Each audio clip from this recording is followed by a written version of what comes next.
Behind me is a full moon, which will soon be going into a full lunar eclipse as it sets, kind of a rare experience, while at the same time behind us, the sun is already beginning to rise.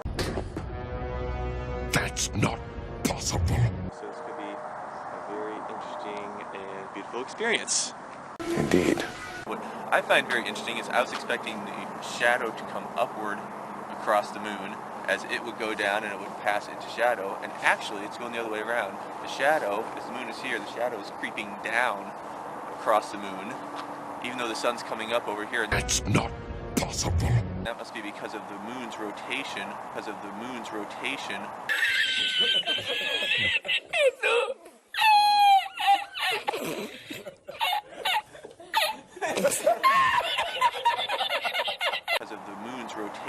Lunar eclipse is very often raised as the key proof of the globe. Lunar eclipse happens when the Earth gets between the sun and the moon.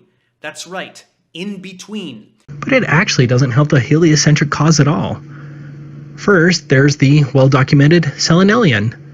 This is video of one that happened on January 20th, 2019. There's the lunar eclipse above the horizon, and there's the sun above the horizon.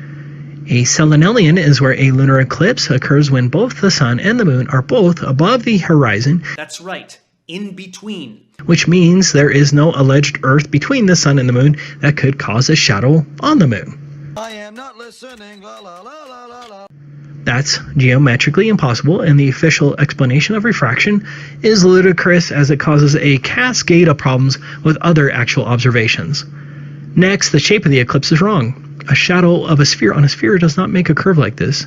You just have to think about it. A curve on a curve is distorted. Third, the color a lunar eclipse produces is reddish. Can you produce a red shadow here on Earth? No, it's impossible, and again the official explanation regarding sunsets and sunrises on Earth appearing on the moon is shockingly ridiculous. Finally, very often the lunar eclipse comes from the wrong direction, like in this video. Under the official model, the shadow should always come from the bottom and rise up. Instead, you'll often have lunar eclipse shadows come from top to bottom, again belying the globe model. That must be because of the moon's rotation. So they make CGI cartoons with shadow shaped like a pencil. It doesn't exist in reality. With real-life scale model, the shadow is actually 1,000 miles or 1,600 kilometers. I am not listening, la la la la la la la la. Most people don't notice that the eclipse duration was 5 hours and don't realize what it means. This is the reason why I make this episode in English, to share that this kind of eclipse is mathematically and geometrically impossible on the globe model. The shadow will go outside the globe after 3 hours. Can I ask you something, Chris? Is this only happening at the eclipse, or does those pictures with the shadows of the moon, or can that happen at any time, or is this just in the eclipse? This is just during the eclipse. See, and that's what makes me ugly, is because I think it was either Time or Now This did the NASA video, and it actually says in that NASA video that this happens normally all the time. Sunlight or light, this is a normal process. Well, that's a complete and utter nonsense. It's not a normal process. It only happens during eclipses.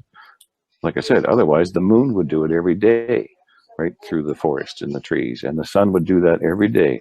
If something passed between it and the pinhole camera in a tree, and there was a bird sitting in the tree, well, then you would see 1,000 birds on the ground, right? It doesn't happen. Indeed.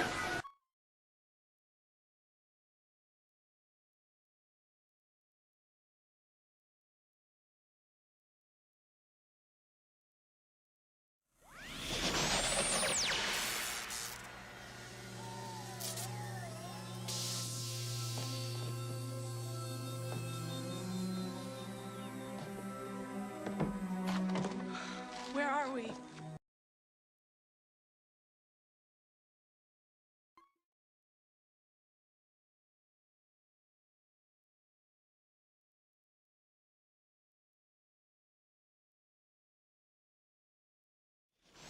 That's not possible. Indeed.